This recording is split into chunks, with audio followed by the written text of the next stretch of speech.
चलिए दोस्तों, आज शुरू करते हैं जैन धर्म के बारे में, प्रश्नावली के बारे में।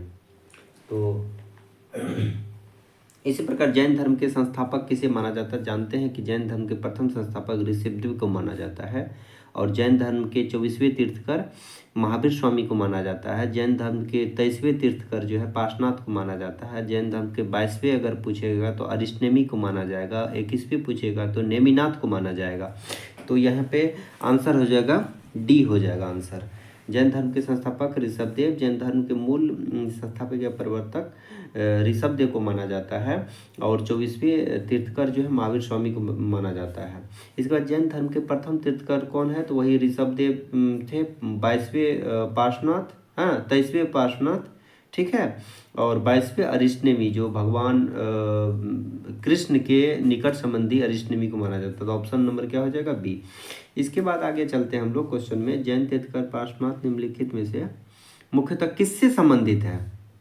पार्श्वनाथ जो है ना अपना बनारस से संबंधित है, क्योंकि वहीं पर उसका बनारस में जन्म हुआ था और इसका चिन्ह जो है पार्श्व मतलब सर्प से संबंधित है, सर्प से।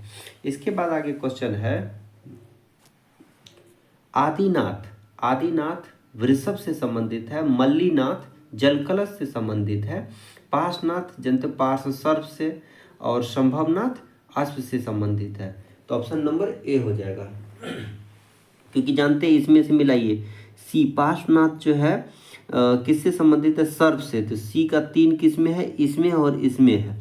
संभवनाथ किस में है? घोड़ा से, अश्व से। तो डी का 2 देख लीजिए, डी का 2 इसी में है। तो ऑप्शन नंबर ए हो जाएगा आंसर। इसके बाद आगे बढ़ते हैं। पार्श्वनाथ किससे संबंधित है? सर्प से। तो ए का 3 होना चाहिए, देख लीजिए ये इसमें नहीं है, इसमें नहीं है, इसमें नहीं है, इसमें। ऑप्शन नंबर डी डायरेक्ट मारिए। पार्श्वनाथ किससे संबंधित है? सर्प से संबंधित। देखिए एलिमिनेशन मेथड जो होता है बहुत ही आसान होता है, तो डायरेक्ट इससे आंसर मिल गया। आदिनाथ वृषभ से, महावीर सिंह से, शांतिनाथ हिरण से संबंधित है। नेक्स्ट क्वेश्चन है, नेक्स्ट क्वेश्चन आपको यहाँ से मिल जाएगा। यहाँ से निम्नलिखित में से कौन सा युग्म सही सुमेलित नहीं है? अब देखिए ऋषभनाथ जो है किससे संबंधित है? ऋषभनाथ जो है अष्टपाद से संबंधित है। इसके बाद जो है नेमिनाथ उज्जैन से संबंधित है, महावीर पावापुरी से संबंधित, जबकि वासुपूज्य जो है ये चंपापुर से संबंधित है। ये गलत है, ऑप्शन नंबर बी हो जाएगा। नेक्स्ट क्वेश्चन है यहाँ पे श्रावस्ती किसका जो है श्रावस्ती से संबंधित है? आप जानते हैं कि श्रावस्ती जो है संभवनाथ से संबंधित है। श्रावस्ती किधर है? एक अचार एक ही में सी में श्रावस्ती जो है संभवनाथ से संबंधित है। काकंदी से जो है ये सुविधिनाथ से संबंधित है। अयोध्या तो जानते ही हैं, अयोध्या में ऋषभनाथ अभी पढ़े हैं, अयोध्या से संबंधित है। और पभोसा पद्म प्रभु से संबंधित है। ऑप्शन नंबर क्या हो जाएगा? सी ऑप्शन नंबर हो जाएगा। नेक्स्ट क्वेश्चन है, इसको मिलाया है। नेक्स्ट क्वेश्चन इसमें हो जाएगा निम्नलिखित तीर्थकर पर विचार कीजिए, उनके सही कालक्रम के लिए।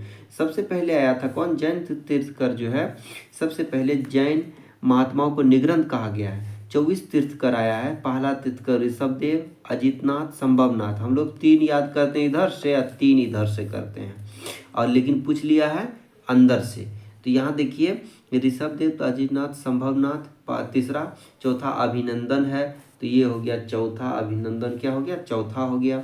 इसका तो सुमतिनाथ, पद्म प्रभ जो है ये कौन सा हो गया? छठा हो गया, है ना। इसके बाद जो है सुपार्श्वनाथ, इसके बाद चंद्रप्रभ, इसके बाद जो है पुष्पदंत सुविधिनाथ जिसको कहते हैं।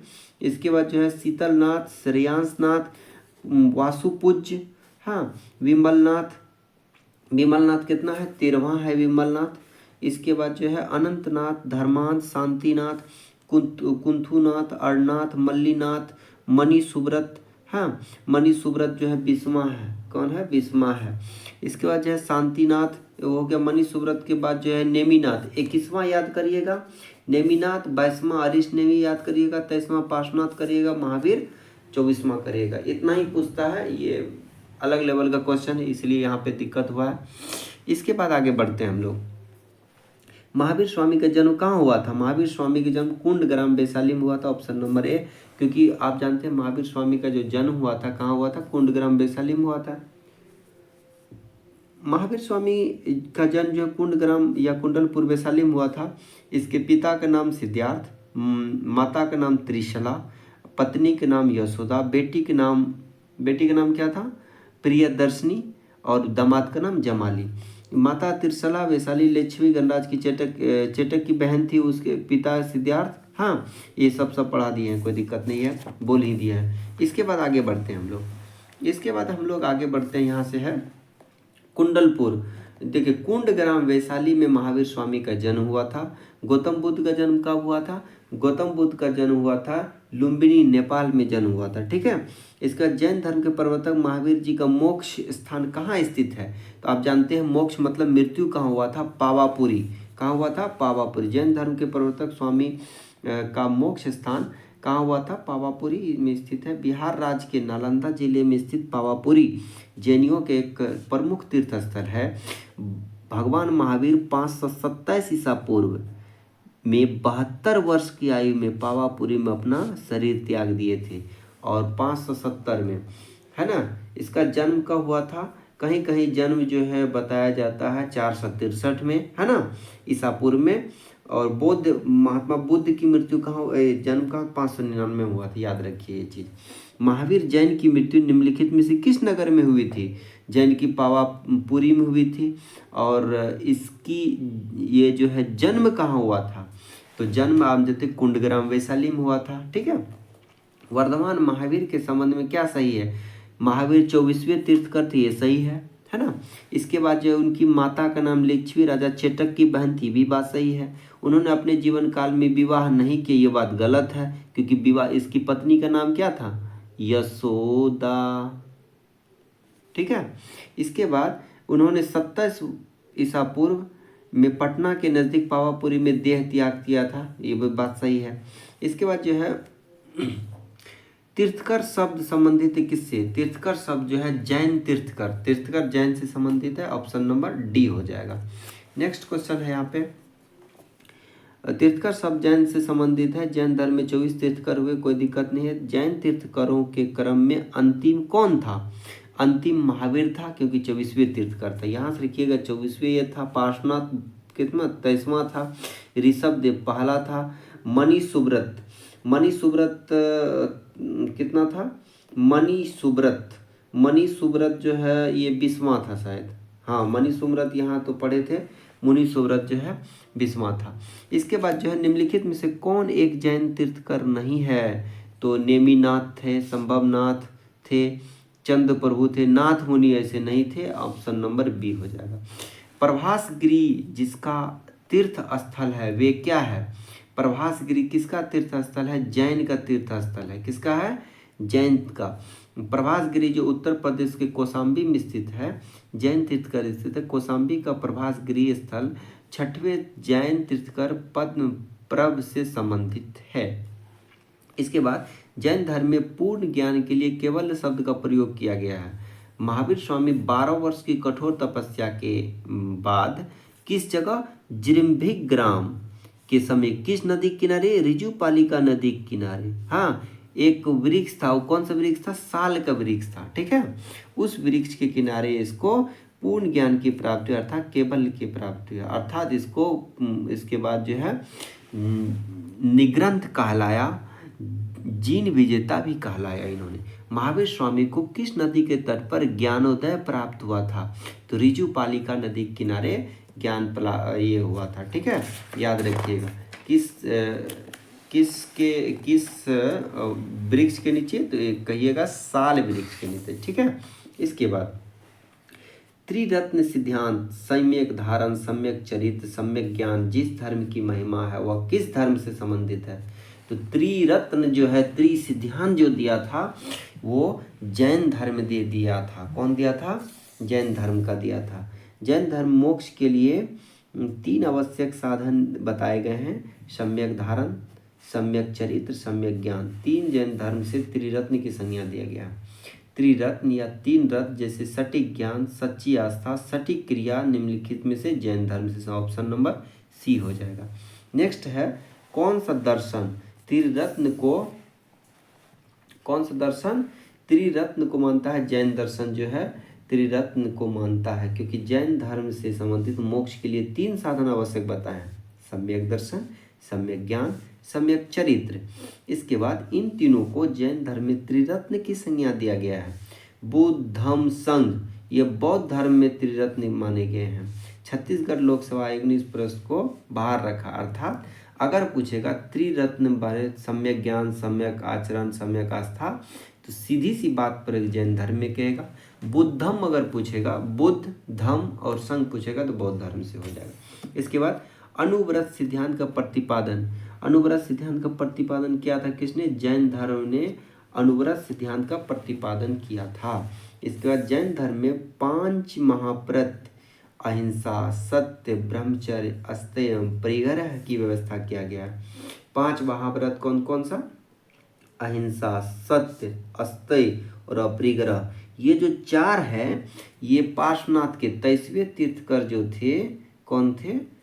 पार्श्वनाथ थे। ठीक है, पार्श्वनाथ थे। इसके समय में जब 24वें तीर्थकर आए थे महावीर स्वामी, तब ब्रह्मचर्य को जोड़ा था। ठीक है, जैन धर्म में गृहस्थ के लिए 5 महाव्रत का व्यवहार दिया गया है। संसार में रहते हुए इन महाव्रत का पूर्णतः पालन संभव नहीं है, इसलिए आंशिक रूप से अनुव्रत के पालन हेतु 5 अनुव्रत बताया था।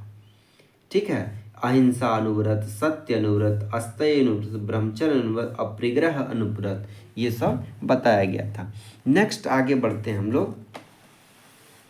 स्यादवाद सिद्धांत जैन धर्म से संबंधित, अभी तुरंत पढ़े हैं। स्यादवाद सिद्धांत किससे संबंधित है?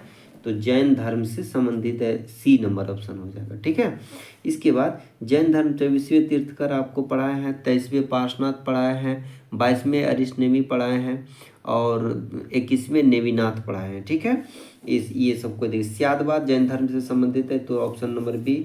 निम्नलिखित में से कौन सी सिद्धांत जैन धर्म से संबंधित है? तो आप जानते हैं स्यादवाद जैन धर्म से संबंधित है। स्यादवाद के बाद अनेकांतवाद, ऑप्शन नंबर ए हो जाएगा। अर्थात स्यादवाद 4 किस में है? इसमें नहीं है, इसमें नहीं है, अर्थात ये और ये में से आंसर होगा। अर्थात शून्यवाद तो इसका है नहीं, इसलिए अनेकांतवाद और स्यादवाद किससे संबंधित है? जैन धर्म से संबंधित है। जैन धर्म के अनुसार सृष्टि की रचना एवं पालन पोषण का मतलब क्या? सार्वभौमिक विधान से हुआ है। जैन धर्म के अनुसार कोई भी चीज़ अचानक नहीं हुआ है, सृष्टि की जो रचना हुआ है एक प्रॉपर वे में हुआ है। ठीक है, इसके बाद आगे बढ़ते हैं हम लोग। जैन धर्म के अनुसार समस्त विश्व जीव जो है अजीव नामक जीव अजीव जो है 2 नित्य एवं स्वतंत्र तत्व से बना है, जिसको कहते हैं जीव चेतन तत्व, जबकि अजीव अचेतन जड़ तत्व होता है। अनेकांतवाद निम्नलिखित में से किसका क्रोध सिद्धांत एवं दर्शन है? अनेकांतवाद और जो है शून्यवाद, है ना, स्यादवाद,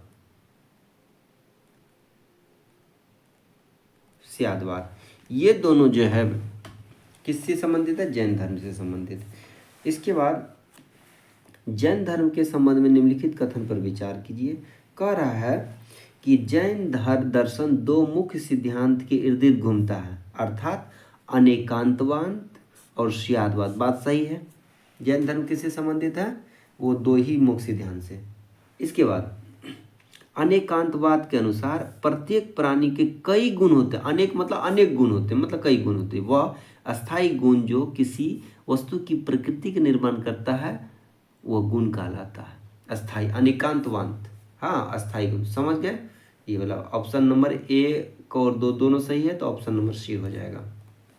इसके बाद आगे बढ़ते हैं। कैसा लग रहा है आप लोग जरूर बताइएगा और दूसरे को जरूर शेयर करिएगा, एक बार जरूर कर दीजिएगा। निम्नलिखित में से कौन सा धर्म विश्व विनाशकारी प्रलय की अवधारणा में विश्वास नहीं करता है? जैन धर्म कहता है कि जो है कोई भी जो है विनाशकारी प्रलय होगा, क्या होगा, नहीं होगा, उसमें कोई विश्वास नहीं हम करते हैं। क्या करते हैं? कोई विश्वास नहीं करते, सिर्फ और सिर्फ अनेकांतवाद और स्यादवाद पर से हम विश्वास करते हैं। जैन धर्म में ईश्वर की कल्पना नहीं की गई है। इस धर्म के अनुसार जगत की सृष्टि नहीं की गई है, ये संसार नित्य और शाश्वत है। किसी भी समय प्रलय नहीं होता है। जैन धर्म के अनुसार ये माना गया है कि संसार की रचना नहीं किया गया है, वो पहले से ही है और नित्य है और शाश्वत है, ये बताया गया है। जैन धर्म का आधारभूत बिंदु क्या है? जैन धर्म का आधारभूत सत्य, अहिंसा, अस्तेय, परिग्रह, ब्रह्मचर्य 5 ठो है, उसमें अहिंसा भी ऑप्शन नंबर सी हो जाएगा। ठीक है, ये देखिए सत्य, अहिंसा, अस्तेय, ब्रह्मचर्य, अपरिग्रह है ना, तो वो जो है आधारभूत बिंदु है। ठीक, इसके बाद देखते हैं यापनीय किसका एक संप्रदाय है? जैन धर्म का संप्रदाय है यापनीय, याद रखिएगा, यापनीय जैन धर्म का संप्रदाय है। इसके बाद जो है भारत की धार्मिक प्रथाओं के संदर्भ में स्थानकवासी संप्रदाय का संबंध किससे है? तो ये जैन मत से संबंधित है। स्थानकवासी मतलब स्थायीवासी, मतलब अनिकांतवाद स्यादवादी से संबंधित। स्थानवासी श्वेतांबर जैनों का एक संप्रदाय है। संप्रदाय अपने पूर्ववर्ती सुधारवादी जो है संप्रदाय लोंका, जिसकी स्थापना लोंकासा ने की थी, जो से संपन्न हुआ है। इस संप्रदाय के लोग मूर्तियों की पूजा नहीं करते हैं। ठीक है, निम्नलिखित में से किससे पूर्वकालिक जैन ग्रंथ कहलाता है? पूर्वकालिक जैन ग्रंथ कहलाता है तो ऑप्शन नंबर होगा 14 पूर्व। क्या हो जाएगा? 14 पूर्व जो है ये जैन ग्रंथ कहलाता है, ऑप्शन नंबर सी। 14 पूर्व प्राचीन जैन ग्रंथ है। 14 पूर्व क्या है? प्राचीन जैन ग्रंथ है। अंतिम जो है नंद राजा के समय का शंभुत विजय तथा भद्रबाहु जैन के अध्यक्ष थे। ये ही महावीर द्वारा 14 पूर्व पूर्वों के विषय के बारे में जानकारी देते हैं। इसके बाद प्रारंभिक जैन साहित्य निम्नलिखित में से किस भाषा में लिखे गए हैं? तो आप जानते हैं अर्धमगधी भाषा में लिखे गए हैं। किस भाषा में? अर्धमगधी भाषा में लिखे गए हैं और इसके 12 अंग अर्धमगधी में ही है। बाद में जैन धर्म प्राकृतिक भाषा को अपना लिया गया था। इसे 6ठी शताब्दी में गुजरात में वल्लभी नामक स्थान पर अंतिम रूप से संकलित किया गया था। निम्नलिखित में से कौन सा स्थल पार्श्वनाथ से संबंध होने के कारण जैन सिद्ध क्षेत्र माना जाता है? आप जानते हैं कि संवेद शिखर जो पार्श्वनाथ जो है जानते हैं बनारस से है, 23वें तीर्थकर है जैन के।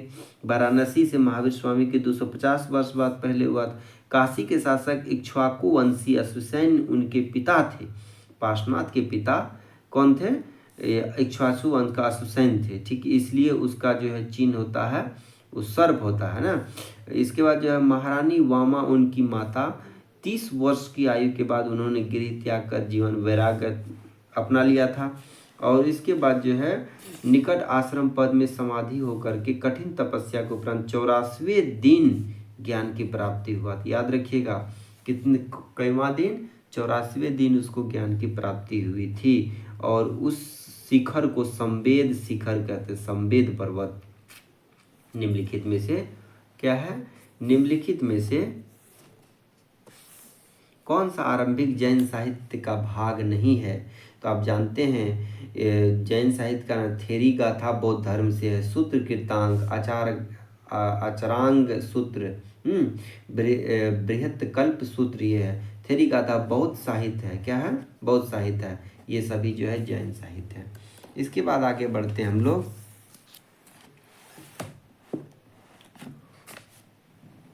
जैन संप्रदाय में प्रथम विभाजन के समय श्वेतांबर संप्रदाय के संस्थापक कौन थे?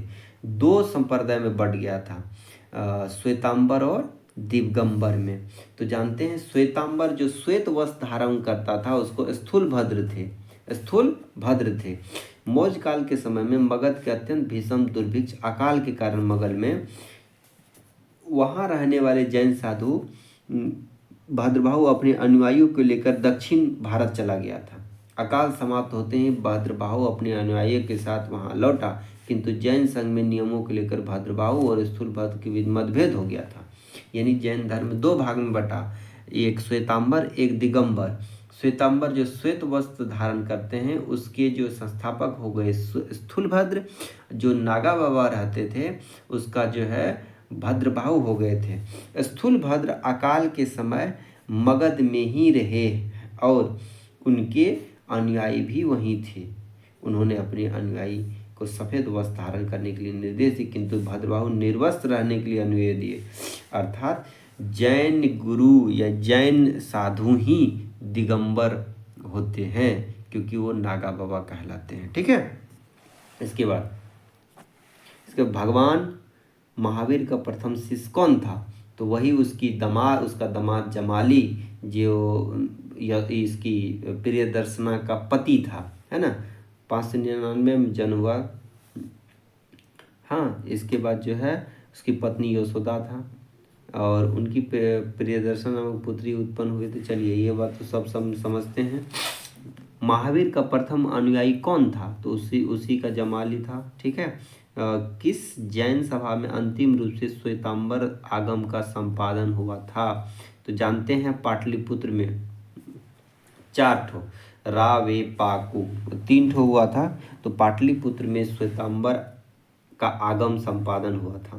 तो ये 41 नंबर याद रखिएगा। किस जैन सभा में श्वेतांबर का जो है आगम हुआ था? पाटलिपुत्र में हुआ था, चंद्रगुप्त मौर्य के शासनकाल में।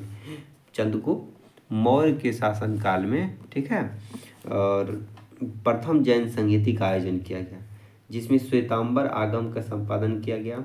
चूँकि प्राचीन जैन शास्त्र नष्ट हो गए थे, उन्हें पुनः एकत्र करने के लिए चौथी शताब्दी में प्रथम जैन सभा का आयोजन किया गया, जिसमें भद्रबाहु के अनुयायी ने भाग नहीं लिया था, क्योंकि चंद्रगुप्त मौर्य के समय में स्थूल भद्र जो श्वेतांबर था वही भाग लिया था। भद्रबाहु दक्षिण भारत चले गए थे, इसलिए उसमें भाग नहीं लिया था। कहाँ हुआ था? पटना में हुआ था। इसके बाद आगे चलते हैं हम लोग। निम्नलिखित में से किस स्थान पर प्रथम जैन परिषद का आयोजन हुआ था? पाटलिपुत्र में हुआ था, चौथी शताब्दी में याद रखिएगा। जैन साहित्य से संबंधित निम्नलिखित को पढ़िए। श्वेतांबर और दिगंबर 2 धर्म सूत्र में 12 अंग शामिल है। क्या है? 12 अंग। बात सही है। श्वेतांबर में 12 अंग शामिल है, पूरे जैन धर्म में 14 अंग शामिल है। श्वेतांबर परंपरा के अनुसार इन अंगों का संकलन वल्लभी में आयोजित एक धर्म सभा में किया गया। ये बात गलत है कि वल्लभी जो दक्षिण भारत में दिगंबर गया था।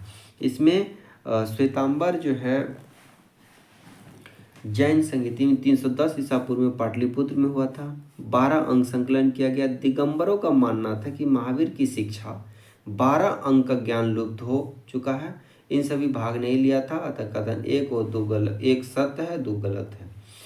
वर्धमान महावीर की माता लिच्छवी की राजा चेटक की पुत्री थी। पुत्री नहीं थी भाई, वो बहन थी। ये तो गलत होगी। गौतम बुद्ध की माता कोलिया राजवंश की राजकुमारी थी। गौतम बुद्ध की कोलिया राजवंश की राजकुमारी थी। बात सही है। बुद्ध का बात 23वें तीसरा पार्श्वनाथ, ये भी सही है। ऑप्शन 2 और 3 सही है। वर्धमान महावीर की माता त्रिशला या विदेह दत्ता वैशाली लिच्छवी राजा चेटक की बहन थी, न कि पुत्री। इसी कारण मातृपक्ष से वो मगध के हर्यक शासक बिंबिसार राजा शत्रु के निकट संबंधित द्वितीय कथन सही है। 23वें तीसरा पार्श्वनाथ है, कोई दिक्कत नहीं है। इसके बाद प्रसिद्ध जैन ग्रंथ के अनुसार, प्रसिद्ध जैन धर्म के अनुसार निम्नलिखित कथन में कौन सा कथन सही है? अब देखिए क्या है। स्थूलभद्र के नेतृत्व में दक्षिण भारत में जैन धर्म का प्रचार प्रसार हुआ। नहीं, स्थूलभद्र तो नहीं गया था, यहाँ भद्रबाहु गया था। ये तो गलत हो गया। पाटलिपुत्र में हुई परिषद के पश्चात जैन धर्म के लोग भद्रबाहु के नेतृत्व में रहे वे श्वेतांबर कहलाए। गलत बात है। भद्रबाहु के नेतृत्व में दिगंबर कहलाया, श्वेतांबर स्थूलभद्र के नेतृत्व में भी गलत हो गया। प्रथम शतक ईसा पूर्व में जैन धर्म को कलिंग के राजा खारवेल का समर्थन मिला था। ये बात सही है, क्योंकि कलिंग राजा खारवेल क्या है, जैन धर्म को समर्थक मिला था। और इसके बाद बौद्ध के विपरीत ऑप्शन नंबर सही है। ये सब भी पढ़ने, ये सब इम्पोर्टेंट है।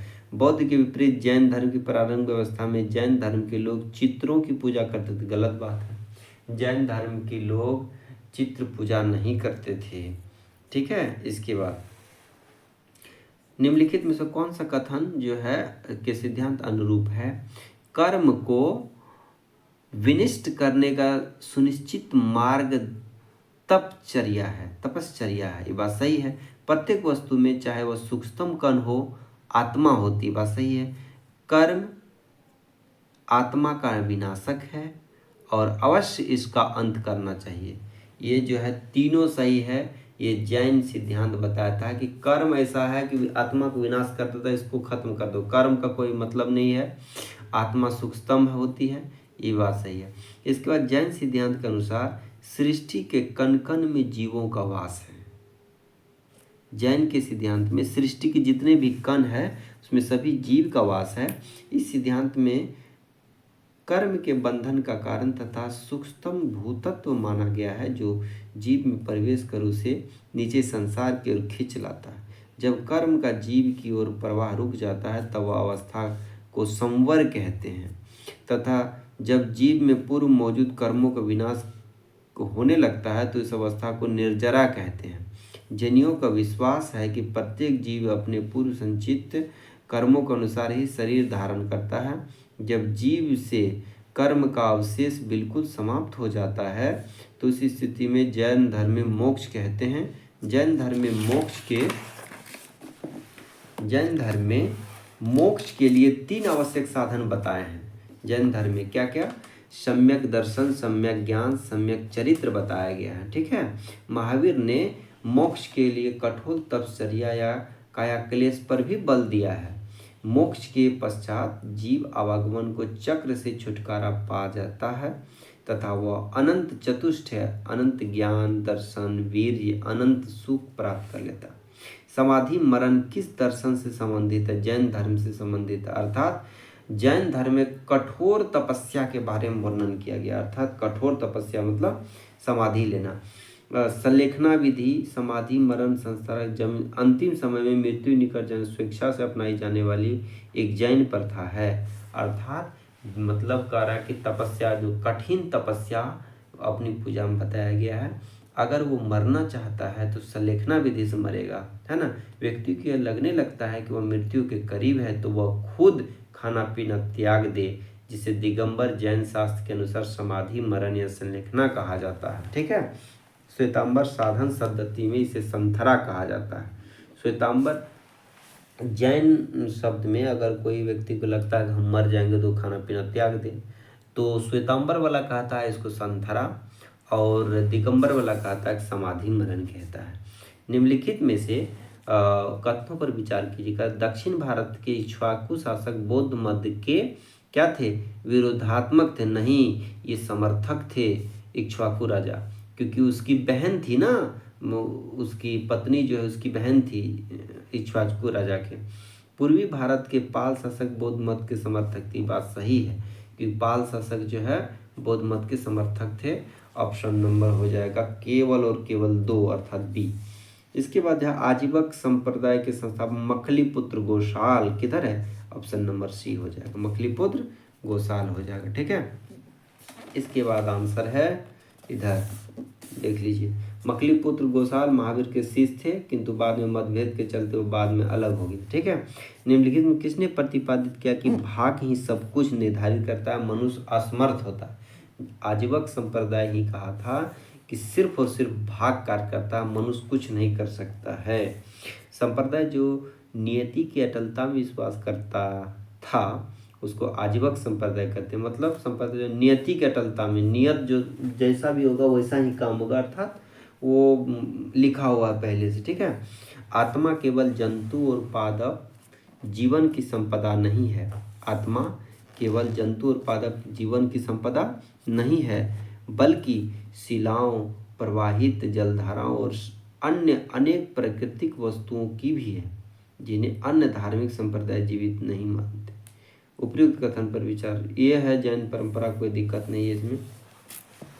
आगे बढ़ते हैं, बस इतना ही क्वेश्चन है इसमें, थोड़ा सा और बचा हुआ है कि लकुलिस, नागार्जुन, भाद्रबाहु गोसाल, मखलीपुत्र गोसाल आजीवक संप्रदाय के संस्थापक। डी का 1, ये तो जानते हैं डी का 1, देखिए डी का कौन, ये वाला खत्म हो गया। ठीक है। और इस शून्यवाद के समर्थक नागार्जुन, तो बी का 2, बी का देख लो 2, अर्थात बी नंबर आंसर, ये वाला सही हो जाएगा। इतना ही, ऐसे ये जो है एलिमिनेशन मेथड से आप पढ़िए, तुरंत हो जाएगा। लकुलिस क्या? पशुपात लकुलिश, शून्यवाद नागार्जुन, जैन, भद्रबाहु, आजीवक, गोसाल, मखलीपुत्र गोसाल। ऑप्शन नंबर क्या हो जाएगा? बी हो जाएगा। नेक्स्ट है बराबर की गुफाओं का उपयोग किसने अक्षय गृह के रूप में किया? तो बराबर की गुफा आजीवक संप्रदाय के मखलीपुत्र गोसाल ने इस अक्षय गृह के रूप में प्रयोग किया था। बीपीएससी में पूछा है 95 में।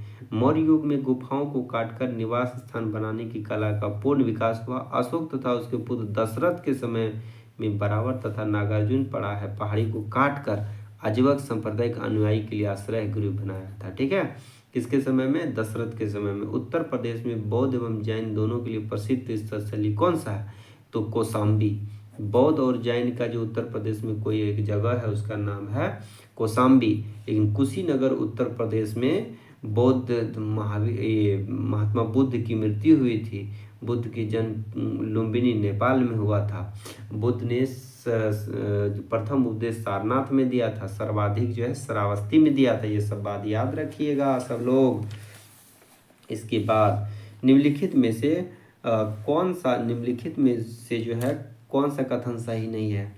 ये है श्रवण बेलगोला स्थित गोमतेश्वर की प्रतिमा जैन के अंतिम तीर्थंकर को दर्शाती है। गोमतेश्वर श्रवण बेलगोला, क्योंकि संलेखना विधि से यही दंत त्याग थे। ये बात सही है। भारत का सबसे बड़ा बौद्ध मठ अरुणाचल प्रदेश में स्थित है। गोमतेश्वर की प्रतिमा अंतिम नहीं, ये गलत हो गया।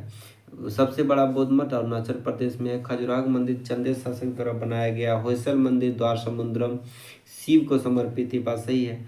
श्रवण बेलगोला जो कर्नाटक में है, ठीक है, ये गंग शासक रचमल्ल चतुर्थ पंचमल के शासनकाल में चामुंड राय नामक मंत्री ने लगभग 981 ईस्वी में बाहुबली गोमतेश्वर की विशाल काय 18 मीटर ऊंची जैन मूर्ति के निर्माण किया। बाहुबली प्रथम जैन तीर्थंकर ऋषभनाथ के पुत्र माने जाते हैं। जो तीनों कथन सही है, वाल्मीकि गलत है। श्रवण बेलगोला में गोमतेश्वर की विशाल प्रतिमा किसने स्थापित किया था? श्रवण बेलगोला में गोमतेश्वर की विशाल प्रतिमा जो है किसने की? चामुंड राय ने किया था। कौन किया था? चामुंड राय ने किया था। वो एक मंत्री था, उन्होंने चामुंड राय ने किया था। ठीक है। महान धार्मिक घटना महामस्तकाभिषेक निम्नलिखित में से किससे संबंधित है? तो बाहुबली का जो है मस्तकाभिषेक हुआ था। ऑप्शन नंबर ए हो जाएगा। ठीक है। इसके बाद ये क्वेश्चन यहीं तक समाप्त हुआ। आगे वाला जो वीडियो हमारा होगा इसमें शैव तथा भागवत धर्म से संबंधित होगा। तो आप लोग आगे बढ़िए और इस वीडियो को यहीं समाप्त करते हैं। ज़रूर से ज़रूर आप लोग शेयर कर दीजिएगा और कम से कम एक आप शेयर करिएगा। जो भी देख रहे हैं एक कर दीजिएगा तो बहुत हो जाएगा। तो बहुत बहुत धन्यवाद। जय हिंद, जय भारत।